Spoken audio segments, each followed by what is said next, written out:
interview, parang kami dalawa parati, sabi ko, kasi may nilalabas nga siyang, yun nga, kamukha na nilalabas niya, organic, authentic, native. Eh, kasi laking Manila eh, kaya, yun, sabi ko, pero napakahusay, sabi kasi, nung lumabas na yung score, sabi ko, congrats JR, sabi ko, ikaw na yan. Sabi Pero yung dish nyo, paano nyo po naisip na yun? Bakit? Ang gusto ko, kasi pag sabi mo adobo, Pinoy yun eh.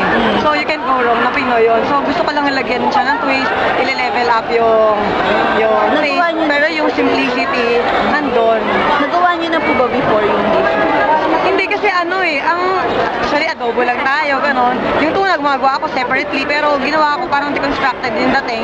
Tapos kasi nga may alat nga siya, so gusto kong gumawa ng salad. So para ma-contain niya yung alat. So gumawa ko ng side salad. So sabi mo bang medyo pumalpa ka kasi napadami yung asin mo at yun ang isang Kasi naging po tinatalo mo? yung soy sauce kasi niya tsaka yung vinegar, equal part yun eh. So pag-reduce niya, more of maaga-alat siya, mag-evaporate yung salt, yung vinegar.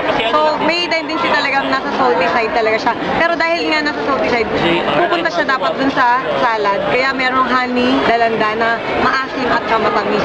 So magko-complement yung flavor sana. Hindi nyo naman po nire-regret na yun yung prepare ng dish?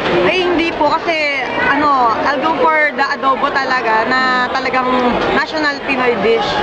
Yun po. Pero parang kanina, parang hindi yata natikman or nag-comment Yung tuna. Richard dun sa tuna. Parang Na-focus dun sa liver na. Oo. Opo kasi, at siguro hindi ko po alam kung gusto nila yung medyo raw. Kasi yung tuna, yung sear, pag sinire mo po yung tuna, ganun talaga yun eh. Kasi pag more na hinit mo siya, pag nabasag na siya, dry na siya. So very delicate yung tuna. So I don't think na, pero dapat kasi yung tuna kasi matabang siya sa gitna eh. Yung coating lang naman ang medyo may lasa doon. So kung nilagyan sana ng adobo yun, magko-complement na siya konti. Tsaka kasi dapat konti lang talaga yun eh. Tsaka nagkaroon nga ng reduction talaga yun. Kaya napunta sa saltier side.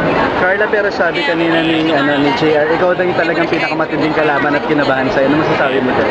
Opo, natutuwa ako kasi si JR lang naman din talaga yung alam ko na makakalaban ko pagdating dito. Kasi sumablay na ako dun sa Silver Apron na chance dahil dun sa compote. Dapat nagtagpo kami sa Silver Apron. Nasunod ko yung masterclass na parang 1:1:1.